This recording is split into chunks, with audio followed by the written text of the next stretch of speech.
That will be the crisis that our generation deals with over the next several decades. What's going on, guys? Welcome to today's episode of the Collecting Keys Real Estate Investing podcast. Today is Wednesday, and it is the Off Market Operator Show today with me, Mike DeHaan, and my co-hosts here, Dan Austin and Dylan Cook. And if this is your first time here, this is the show where you should make massive income, not just passive income with your real estate investing business. And we are on a journey to help as many of you as possible make real money with real estate and not do like this, I don't know, get rich slow thing that a bunch of like old people think is still valid in 2024. I don't know, fucking boomers, am I right? And there goes all of our boomer audience, which is none of you because they haven't figured out how to listen to a podcast yet, so that's fine. What's up, guys? Happy Wednesday. How was your July finishing out, Dylan? I know Dan and I, we obviously see our businesses, doing together on a regular basis, but what's it looking like over there in Ohio? Yeah, no, I mean, July was good. We have, we transacted 3 deals, like 3 hotels or 3 wholesales. Also bought a 6 unit at the beginning of the month. And we should have 2 selling in August. They're under contract, 2 more going live next week. And that's pretty much everything that's in escrow right now. But I need to catch up on all my leads, man. Yeah, I know. Follow up, baby. You've been like the lone wolf forever, pretty much as long as I've known you, trying to figure out how to. Let me ask you this, because I think this is a good sort of thing for a wide range of listeners. Why do you think you have had so much trouble trying to hire an acquisition manager? Well, the first time I did it, I was gung-ho about it. And then he backed out like the day before we were supposed to start. That's right. Is that the one that was supposed to come to sales training and then just no-showed? Yeah. And then I was like so flustered by that point. And then, of course, I'm like, no excuses, but I was like so busy that I just really haven't tackled it since then. Yeah. Like I was telling you guys beforehand, I did just post a job offering locally here, but that's even for executive assistant to take care of the minutia. Then I can go back into that sales role a little bit heavier. Yeah. Is it partly that you're fearful that you would lose some money by hiring somebody, like your revenue would drop? So it is like the whole mindset of taking 1 step back to take 3 steps forward. Yeah. And the mental gap of having to take 1 step back right now when I already feel overwhelmed is probably what's prohibiting that. But the pay structure I plan on implementing with an AM is pretty much commission based, or fee based, I should say. Yeah. So that's not really a fear of mine because they're not going to get paid unless they perform. Sure. But I guess I bring that up because a lot of people get worried. Hey, if I'm making this much money and the person I hire for the next 3 months is like 50 to 60 to 70 and like builds up percentage efficient, you're going to drop in revenue in the immediate. Like that's a fear you have to overcome. Yeah, no, it is. And I honestly think, with my experience level now, I could, if as long as it's the right person, you could train them up to that. Like, I mean, you guys are a great example of just starting back up in your own local market and how quickly that was a success.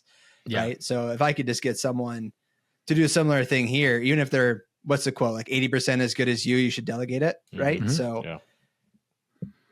Yeah. I mean, and I would also say that I would assume at this point, because you've been doing this for so long, you're probably good enough at the close that isn't what the part you should delegate first. But because the sales cycle, there's many phases to it. There's the intake, there's the lead nurturing, there's the actual closing. And those can all kind of fundamentally be different people. When you're a small operation, you tend to do all of it. But, if you're good at a specific portion of that, you can probably outsource the parts that you don't like or that you fall behind on and just hold on to the part that you are good. Like if there's a perfect example I see a lot is the people that have been doing this for a while are natural salespeople and they're really good at the close, but they just are trying to scale and they have too many leads where they can't nurture the high value opportunities while also like evaluating and following up with the maybes that are in your system, which is a lot of them, right? That have been coming in over the months. And so it probably makes sense for you to hold on to the closing piece and outsource that part first. And then once you get to a phase where you have so many closing opportunities that you can no longer keep up with that, that's when you look to bring in a closer. Right. And I think that one of the biggest mistakes so many people in this business make is they think that their first person needs to be a sales rep right? Or an acquisition manager. And honestly, a lot of that is fueled by what people say on social media, but also because people get burned out and they're like, I feel like if I had this person, I would get to work less. And it's like, yeah, but you're right. But you would also make way less money if that is the part that you're good at, you know? So like the perfect example of that is Aaron Beal, who you guys have heard on the show in the past, and is a good friend of ours down in San Antonio. But I remember him going through a phase years ago when we were kind of growing our business, and very, very good at closing sellers, but his lead management sucked, his data and marketing sucked, and ultimately he brought on a partner that was good at the back end, and then Aaron could just be the closer, and that basically took them to be one of the most successful little duos that I know about that's active these days. Yeah, totally. And if I look at my own business and what I want to reverse engineer into, it's like I don't need like the huge team. I think I can do very well for myself with like an acquisitions person, an executive assistant, maybe some other VAs for like lead management or taking like the initial intake calls. But a team of 4 or 5 really, and you can do 7 figures here locally, easily. Like with that pretty easily. Absolutely. Yeah. You see, yeah. I mean, we were talking about that on our scale call today, on our coaching call. But Dan and I's most profitable year was in 2021 when it was literally us and one sales rep, and we had a, I guess, kind of dispo / TC guy, and then we had like a VA, and that was our whole team. And our profit margin was like 80%, and we did well over 7 figures. Yeah, in that. Yeah, it's right? like it's like owning a rental property that you either should own 1 or you need to own 10. Right. There's like when you're running a small business, it's like their profit margin is so great when you're smaller. And then once you start adding resources on the bottom of your P&L, then it starts eating away your profit margin. Now you need to do even more work to get that same exact return on your investment. So it's kind of a pain in the ass. And that weird, what do they call like adolescence phase of business, that messy middle. It's like you got to either do that or you got to get through that messy middle to the scale piece. And where a lot of people get fixated, me included, is in that messy middle too. Right? Yeah. So, yeah. But it's tough. I mean, and there's the intangible side of that too. Like, you know, if I shut it down at 6 o'clock, but there's a bajillion things going on in my mind I've got to do the next day. Like you're not as present with everybody else, you know, right? So there's intangible factors to consider with that too. Yeah. So and that's the value that comes with having more scale, right? Is even if you are less profitable, but you are able to make more money for less time worked. Right. Like, you know, if it comes down to your choices to make $800,000 or $900,000, but you got to work 80 hours a week, or you can make $500,000, but you work 40 hours a week. Yeah. I right? think after a while that looks more attractive, you know, after you've made the big money for a little bit. I would even take it to a different level and be like, you might still have to work 80 hours a week, but that's because you choose to, and you can choose to turn it off. Like the phase that you really are trying to get to when you get to that hiring and you're scaling is like, you can physically turn it off and go out of town for a week and you still make money. Like that's really the piece. So you might still come home and work 80 hours a week because you want to grow your business, but you can shut it off and actually still keep making money. Like the machine keeps turning. That's like the ideal situation. I know a lot of people are like, well, I only work 10 hours a week and, you know, everybody else does everything for me. It's like, yeah, your business is never going to grow with that. And then that doesn't necessarily mean you could shut it off. That just means you're working 10 hours a week every single week. Yeah. And when, you know, shit hits the fan, you know, you're still going to be the guy in charge, right? You're still going to come back for stuff like that. Yeah. But I don't know. And we can get it. Like this actually is a kind of a good segue to our next topic. Like, you know, once you make the big money for a while, you get a little bit content and you're not at this hustle beginning phases of your career that everyone wants to go to. Maybe you have some money stockpiled, right? And you're on this path to financial freedom. Everyone wants that $5,000 a month in passive income thing, right. You know what to get to, but you do this long enough, like you can see that $5,000 a month in passive income is only just the beginning. And like this whole like rich versus wealthy debate. And I know you guys had some interesting conversations lately with members of GoBundance. So I'd like to hear maybe your guys' take on this, or like a different point of view than most people have. Sure. So let me preface this by saying that I think that there's a transformation that people go through when they reach what I would call like stage 2 of like financial independence, or like financial, I don't know, like knowledge, right? Even where you realize how you can make like real money, right? And you've probably done it to a point where you can either surpass any previous W-2 job that you've had, or you like recognize that if you work X amount, like you can make like big money with the skill set that you've built. And this is something that occurs after you've gotten past like I want to make $5,000 or $10,000 a month passive sort of mindset, right? And I would say that when people sort of reach that level is when they realize what they actually want.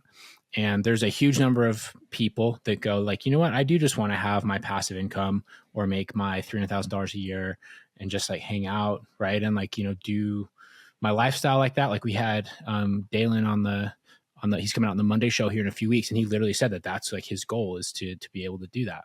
And then you have the other sect of people that are like, okay, now how do I make $1 million a year?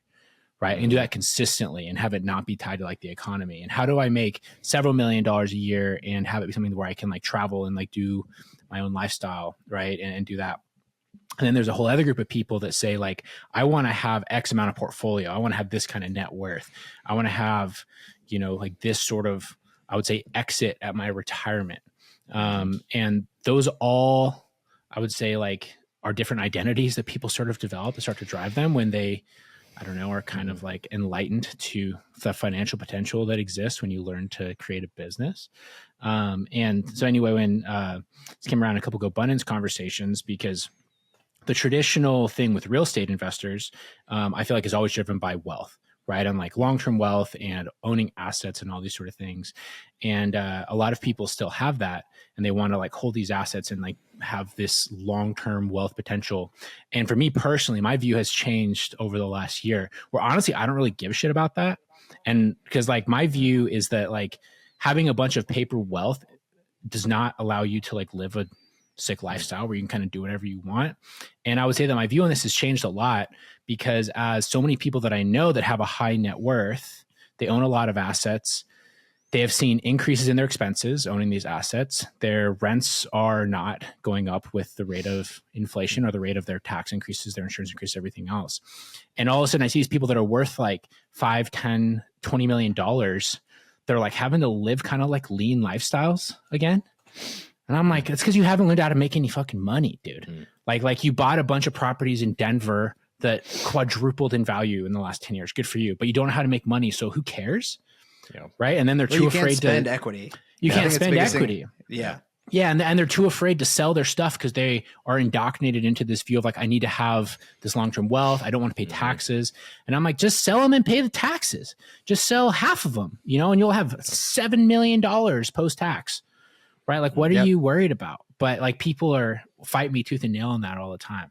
Yeah. I think it's what people, maybe they don't know what they actually want. They say that they want because they're trying to replicate a blueprint, maybe, because in real estate, we all kind of have, you're brought up in these like benefits of owning real estate, which it's undeniable, right? That the tax benefits exist, the passive cash flow exists, passive, I should say, just the cash flow exists. Like what other thing can you buy that both provides, equity, net worth growth, as well as like income, as well as tax benefits? You can't usually get three. You can get like a dividend stock, right? That gives you the cash flow from the dividend and then the equity appreciation, but you can't get that tax benefit. So there's undeniable, right?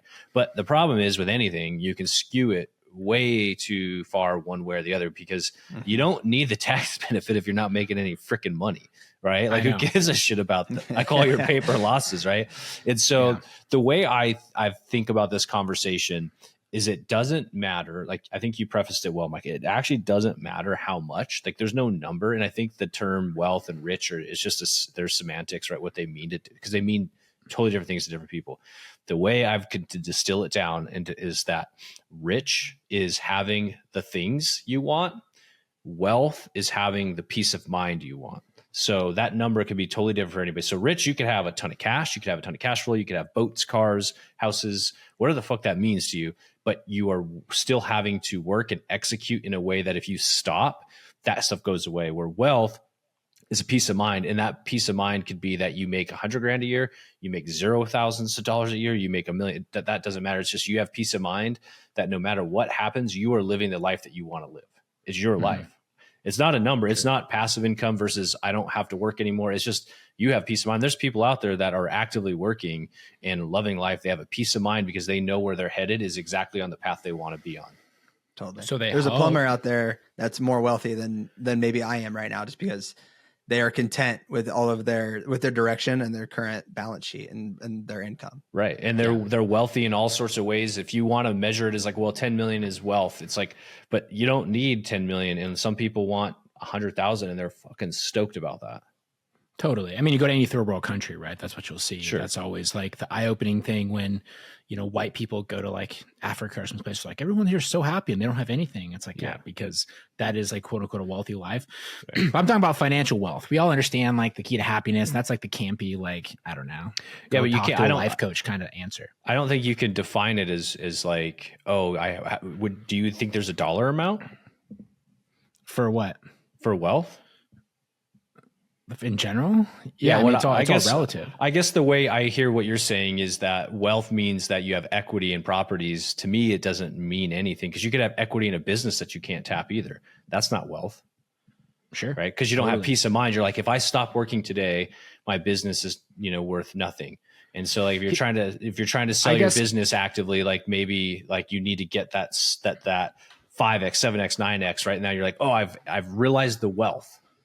Yeah, totally. So I guess here's what always gets me with real estate people is they will throttle their long-term growth, right? Because they are obsessed with this view of like building a portfolio and having like quote unquote paper wealth and equity when there is literally a much greater return opportunity investing into your business and creating cash, right? Which totally, which I would tell makes you rich, quote unquote, because especially if you're a real estate business, you don't have any wealth there. You have no enterprise value for 95% of real estate businesses, right? And it gives you cash. You have to pay taxes on that. It goes away instantly.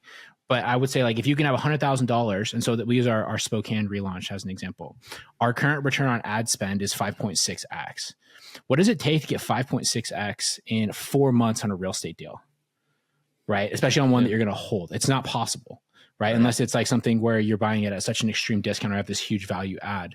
But like there will people that will not take that, 500% return in their own business because they're too obsessed with owning a duplex. Right. I can hear the bigger pockets comments now that say, hey, I bought this duplex, but I completely burned it. So my return is infinite. But who gives a shit if that infinite's $200 a month? Yeah, exactly. Totally. And what's your return on equity in that? Like if you have $150,000 in equity in that and you're making $300 a month, like I don't give shit. You could take the $150,000 in equity, put that into like a debt fund that pays you 7% interest and you'll make more money. And that's actually like tangible cash. Plus you can probably draw it out of that debt fund whenever you feel like. Right. Yep. Yeah. I think so. Real estate has created the most millionaires. Businesses have created the most billionaires. Yeah. Right. But not everyone wants to be a billionaire. Then that's fine. But even from my own perspective, I have been more on the buy and hold stuff than you guys have. I think we have 47 rentals right now, units. And I basically have this ambition to pay off about 20 of them. And then that'll give me about $15,000 a month in net cash flow per month. But then I can do whatever the hell I want. I think that's like what I'm trying to get to. You can for now, but then what happens when your taxes double on that property? What happens when, there's a freaking earthquake? What happens in Cincinnati? You have some kind of natural disaster, I'm sure. And it screws up all your stuff, right? Yeah. You have a fire. The great Cincinnati fire of 2027 happens and burns down. And all the insurance companies are like, well, you didn't have fire insurance, so I guess you're fucked. Right. That stuff happens, dude. I think so. I guess I can't argue against anything you just said. If that were maybe, but I just put a low probability event on something like that happening. Yeah, property taxes have gone up. They go up. They just went up this past year. But then I've bought a lot of this portfolio in the past 2 years. Then I've underwrote for that. Like to be fair, Cincinnati is a very buy and hold friendly market. Sure. Yeah. So as far as like prices to rent ratios, like that kind of stuff. So if anyone else who's listening to this, Cincinnati sucks, don't come here. But I don't know. That is my current game plan. And I don't disagree with your math, but I'm also saying like there's another aspect to this that other people have to make their own personal decision around. Yeah. And that's the key is I think that it's important to make your own decision around that. And I guess the reason we're even having this conversation is what I always find very interesting is how defensive people get around the wealth piece, especially in real estate. And I feel like it's generally uninformed. And a lot of it is driven by, I don't know, I would say like the desire for, I want to say comfort, like the desire to like stop working or like maybe a little bit of laziness, a little bit. I don't know. Like in my mind, if you don't mind working, Okay. There's really, and if you don't mind working, you know how to make money. There is really no reason to be distracted by trying to like get paper wealth or assets when you can reinvest in your own business and make significantly more money that you can then use. And this is far beyond lifestyle. When you know how to make money, more liquidity is a tool, right? Yeah. When you have like I think right now, if Dan and I had $5 million in cash, what we could do with all the, the different stuff that we're sort of like planning over the next 6 months would be completely different than what we're trying to do right now with 10% of that. Yeah. Right? The Like, caveat honestly. to your argument is that most people that you're talking about don't have the ability to invest in business because they don't have a fucking business. They That's have, true. you know what I mean? Like they learn how to invest in real estate at the right time. And they're so stuck in that like wealth building, when I guess when we say wealth, like equity building, because that's the long-term value of which can turn into cash flow at some point, because you can start selling these assets off, right? So if you buy 30 assets and then sell one asset every year for 30 years, that's cash flow, right? That's kind of like a business, but they don't have businesses. And so there is immediate possibility of downside in investing in your business, especially if you're just starting one and you don't have one. And that's where I think people get like scared. And they're like, well, I know at minimum, it's like a 401k. I know at minimum, if I do this, because everybody does this, I'll get this much. So I think there's a little bit of like fear, and then also just not having literally a business to invest in. Yeah. There is something to be said for the skill sets that you have to learn and develop to do this business, knowing that if we had to move for whatever reason, I feel confident in my ability that I could go to a different market and make money. Right. And like I had no formal education, training in real estate whatsoever. It was all self-taught. Yeah. And like the same for you guys too, like and the people who are probably listening to this, but there's just a peace of mind that comes with having the skill set to make money anywhere really in the United States. Yes. Yeah. Yep. Yeah, totally. Yeah. And the right answer for that, it's different for everybody. Like, I don't think it exists like the correct way to go about it. No, I think that I guess I'll add some flavor to this conversation too, because we are a real estate podcast. We started out as real estate investors, right? Mike and I mean, a big part of our wealth was because we bought properties, right? I mean, that's totally. And right? and honestly too, a even bigger part of that is because we were bought properties before 2020. Yeah. We were buying properties right and at the right time. Yeah. Like $1.5 million of my net worth is exclusively from the properties that I bought before 2020. So let me ask you this before I go into my segue here, is that if you knew, which you don't, that next year or the year after that, interest rates would be at 3% again, would not now be the best time to buy? Technically, theoretically, right? Because you don't know, Sure. right? So there's potential for that cycle to exist again, and we might be getting ready to get into it. We don't know. So there's always opportunities, but if you're not in the game, you're never going to get to exploit those opportunities. But I'll segue into what I was gonna talk about is I was at a GoBundance event just last week out in Madison, Wisconsin. And there's 3 guys. They did what's called a Deca Millionaire panel, people that have reached beyond 10 million in their wealth or net worth, however you want to define it. Yeah. All 3 of those guys invest in real estate. However, all 3 of those guys were business owners that sold and exited a business. Yep. One guy did franchises. One guy did financial planning. And one guy did his own business in the telecommunications industry. All 3 started from scratch, from zero, and then built their businesses up, invested all their time, all their efforts, all their money in their businesses. And then 2 of them exited to private equity. One exited to an employee, seller financed it to him. Those people are probably buying real estate for tax reasons. So those people, not to get the best BRRRR deal. Here's my theory though. On some of these guys, they're buying real estate because they don't want to commit. They know how hard it is to build a business, right? If you spent 25 years, 40 years, maybe even building your business, and that business made you a Deca millionaire, you totally get that starting a business from scratch is flipping hard, right? But you're a hard charger, like you want to keep going. And so real estate is like these little mini businesses. And so they want something to keep them busy. They do need some tax benefits, and they're investors now. They just sold their business. Say you're worth $25 million. Well, you got to put it somewhere, and you're probably not going to put it on the stock market because you're so used to reinvesting in your business and yourself. Like that's where your money, like the stock market's not as exciting, right? So you probably put some over there, some over here, some in this, some in that. And then real estate ends up becoming part of that investment strategy. And if you're young enough, like these guys in their 40s and 50s, I still have energy to start a business, so I'm going to invest in real estate. So that's my theory, is they kind of just want something. They're like the housewife that wants to buy an Airbnb. They just want something to do that kind of itches their business, scratches their business itch. Well, they're already like ultra rich though, right? That's different.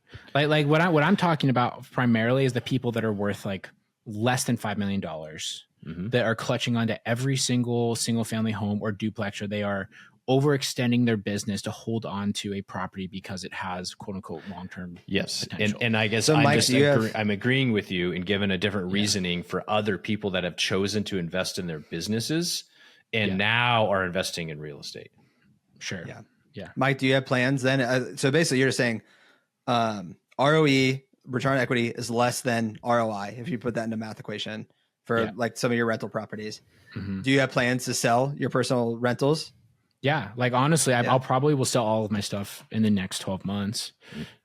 Just because like I would pull out like well over $1 million in cash. And I look at all the other opportunities that I have right now. And even after taxes and everything else, I'm like, why? Like that money is currently just sitting there. And not only that, but my portfolio is not only like not really making money because I've had major increase in property taxes. I've had increases in insurance. Rental rates in our market here have not really gone up. They've stayed pretty flat, but my expenses have gone up. And additionally, right, all it takes is like one tenant to move out that's been in there for 3 years. Now I got to do the paint. I got to do the carpet. I got to swap out all the stuff. There goes $7,500, $8,000 because materials and labor have gone up so much. And now not only am I not getting like a cash return, I am coming out of pocket to pay for the assets. Right. And these are properties that were awesome cash flowing things 2 years ago. But things out of my control have diminished my cash and cash return, but my equity is enormous, right? So why would I not? What would change that? I guess in lieu of selling it, like what would change that? I guess in your opinion, to turn them into cash flowing assets, because they were cash flowing at one point. What needs to change? I guess I don't know. Could put it on fucking pad split. That's what the dorks say on social media. No, that's not. That's not real. I always look at it like it's outside my control. It is to some extent, right? But like, I'm just thinking, like, how, like, is it a market cycle? Is this a short term thing? Like, is in 2 years? Would those be assets stay the same? Like, would markets go up in 2 years? Is that what you're saying? Like, where? Yeah, because like cash flows a little bit more. We're making an assumption, right? Like, I've invested since 2016, and honestly, everything kind of went like this. We had like a little bit of dip, but everything just kind of has always done this. And I don't think we've done this. I think cash flow has for sure done this. Mike and I definitely feel this, and I get what he's saying. But will, as rates go down, because we're arguably in a consumer recession right now, right? They would say like we were in a business recession before, and that's why the stock was going, everything was doing so well. It's because like the consumers were still consuming, and now we're kind of in that consumer recession. So then does that mean maybe in a year or two, as rates go down or whatever happens, that the values will keep going up, and then rents will go back up, and then taxes and insurance will be chasing it, and your expenses will be chasing that increase? Maybe you have to make a decision for today that will help you, that will take you further in the future. But it's just kind of like I guess the argument is like, is this a short-term cycle that would ideally fix itself if you're a long-term guy? Because some people are long-term hold, they're going to keep it no matter what. Yeah. So basically, for it to go back to making sense, the insurance companies would have to make decisions in my favor. Not going to happen. The city would have to make tax decisions in my favor. Not going to happen.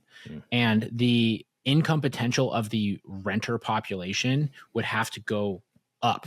And we already know that's not going to happen. Yeah, there's already an affordability problem. So there is. Yeah. And that's going to be like, that will be the crisis that our generation deals with over the next several decades. We're going to have this huge wealth gap, and that's not going to go anywhere. Right. And, I would honestly say that like for when it comes to long-term rental properties, it's going to become harder and harder to hold them because the property prices are going to keep going up, because you have a bunch of us that are wealthier, higher income, that are basically playing inside baseball, trading assets with each other. Sure. At the, I'll say almost at the expense, honestly, of the people that can't afford to buy anything. And, you pull your bootstraps up, figure it out, whatever. They're not going to do that. Right. And those subsidies are only going to go so far. Right. And if you're in a red state, there's gonna be no subsidies at all. So you're completely fucked. Sure, your property tax might be lower, but no one's going to be able to afford anything. And I just feel like, especially if you were in the run up the last couple of years, it almost feels like the good time now to cash out, because there's still a bunch of people that are into like the wealth mindset. And if you're able to like take that and turn it into an income opportunity, let the dipshits you still think the market's going to go up deal with that. Capitalize, like realize your gains and go and apply it to something that you know is going to have. I see some of the buildings selling in my market for investment purposes, and I literally shake my head. I'm like, how the hell are you making any money on this? Totally. It's insane, dude. Yeah. Like, honestly. So, I mean, I don't know. Like, yeah, go for it. No, I got one last thing because it's piqued my interest. This is a quick Google search, so keep that in mind. But basically, like, what percentage of small businesses reach $1 million a year in revenue? Do you have any guesses on what that might be? How many small businesses? 5%. That would be a lot, very low, I bet. I'd say 5%. So two sources range from 5 to 9%. Yeah. So I just say that because we're all, running our off-market operations, probably have surpassed that at some point. Is it just the nature of our business? Why do we know so many successful people in this real estate market that can do that, but maybe it's not true for, I don't know, a hair salon or whatever it may, or a tax professional. I don't know. Yeah. I think that the real estate businesses you're able to, it's a very easy business to build as $1 million business because it's a high leverage business. Right. And it is honestly a high risk, high reward business because it also has downside risk where I would say like a hair salon probably doesn't unless you'll take like an SBA loan and you overextend yourself that way. Yeah. That could screw screw you hard. But like when you're, doing real estate, you are taking a high cost item and selling it for a higher price. Right. And so there's the ability for there to be large spreads on it. Yeah. Yeah. We're not selling $5, $10, $20 widgets at several $100,000 in each transaction. A lot. Totally. How many pairs of eyelashes can you do at a, salon in a day? Like you're going to be capped. You're going to need to have more chairs, more staff, more capital. Then eventually that'll be maxed out. You're going to need more locations. I think that's a bad example because I think they make a lot of money. They can make their margins money. are probably stupid high. No, they can absolutely make insane money. In fact, there was when I was at the acquisition.com thing in Las Vegas last month, there was a lady there that had a chain of like some kind of like specialty facial thing. I don't know. I don't know what lady things do. Yeah. But I know your wife said the same thing.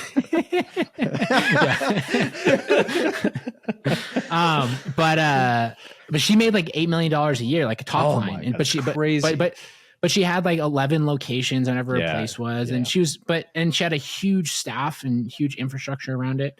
But that is the 1% of the 1% of that industry. Totally. Yeah. Right? Yeah. There, most of it's mom and pop, one shop out, like that 8 unit we bought. She used to do eyelashes outside of her apartment. Yeah. Right. Yeah. God. Cash only. She was making fat money. She was embezzling it from the city. That's from all of our rents. She's smart.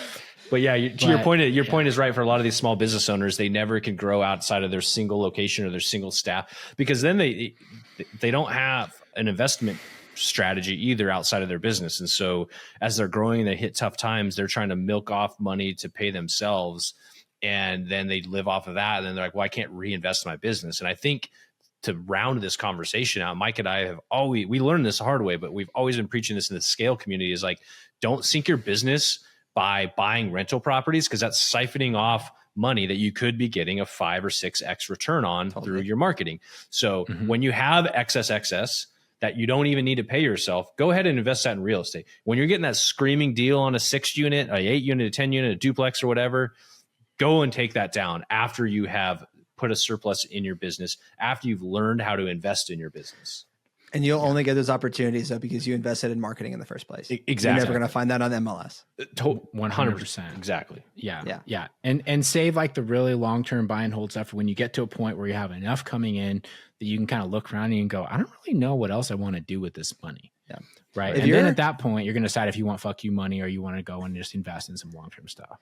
Totally. If you're a W-2 person, I don't know, making between 50 and 100 a year, and you had this cycle of just burning properties the past couple of years, but you don't have, I don't know, 50 plus grand in reserves, and something goes bad, like you could find yourself in a world of hurt pretty quickly. Absolutely. Like I've seen some of that, I think, here locally. So like you have to, I'll put it this way. There have been times where I'm like, I am thanking the Lord I have this $30,000 assignment fee coming in right now. Oh yeah. Right. Totally. Yeah, absolutely. I was just reviewing financials with a guy. This is a total side topic. And my feedback was to him, like, dude, you're worth $3 million. You literally only have $50,000 to your name. to speak about the wealth versus rich, I was like, I'm scared for you. Like, you are one disaster away from like going bankrupt, and all of your equity is going to get discounted when you have to sell it so that you can feed your family. Or just being a forced seller, to pay off some of those bills. Yeah, exactly. But that's what I'm talking about, though, right? And that's like the really dangerous cycle that so many real estate guys get into, and like in GoBundance, that's usually my most exposure to like the people that want the legacy wealth for their kids. I was like, your kids ain't going to get shit if you can't pay your bills for the rest of the year, dude. Right. Like, absolutely. I don't care that you own $25 million worth of real estate and you're worth $8 million on paper, because that's all multifamily properties. They're going to take 6 to 12 months to sell if you're lucky. And with current rates, you're probably gonna be taking a haircut. Yeah. Like, honestly. Yeah. Totally. So. And how many, I'm guilty of this too, but when you do net worth calculation, you take ARV minus your debt, you got to take at least 6% off the top of your ARV just from selling costs. Easily. Exactly. Yeah. Totally. Yeah. So like take 6% off of $5 million. That's still a big difference. It is. It's huge. Yeah. So, but anyways, but I guess final actionable piece from that, just so we round it off with, so I can go, what can I do with information? Dan, you touched on it perfectly. Don't throttle your business to be, thinking that you need to hold the stuff long-term if you can't actually afford it. And like, be realistic about your opportunity cost for that money. And opportunity cost does exist with like where you're placing it, right? If you have the ability to make 6x on that money in the next 6 months, or buy a duplex going to cash flow $300 a month, you should probably put it in the business, unless you have so much money already coming in that you're like, you know what, I'm actually okay with that little bit of return there. Okay, or I need the tax shelter, which is something else. And they one more, just going back to the acquisition.com thing. That's something that I'm thinking about a lot, is they said the best business owners, there was like some big study that was by one of those study companies. I don't know. One of they always like drop these names. They always drop these names of these like funds and different things. Like, I'm supposed to know who the hell they are. I'm like, just some rich white dudes on the East Coast. I don't know. McKinsey. That's the only one I know. McKinsey. Yeah, right. McKinsey. Yeah. But basically, they did a study of all these CEOs, and the best CEOs that had, ran like billion-dollar companies, what made them the best wasn't anything about grit or intelligence level or experience or even network. It was literally how they chose to allocate resources. And the resources were time, money, and energy, right? And so they look at their team and they look at their available cash and they allocate things appropriately. And money's the one that people, I would say, tend to allocate probably the worst, especially in the real estate business, because we have this paper equity. We have like this future potential that may or may not happen that gets so enticing to people. And so it's important just to realize the full value of and the full opportunity of all your resources that you have. Totally. Agreed. So, cool. Well said. Anything else to wrap up? No, I think that was good. Yeah. Cool. Right on, guys. Well, if you found that interesting, please share this with other friends who are also business and real estate dorks like we are. And if you don't have any of those, then you need to get into a better room, because I guarantee you that you're probably poorer than you would be if you had richer friends. So get out there, share the show, and appreciate you guys listening. So thanks for listening, and we'll talk to you guys next week. See ya. See ya.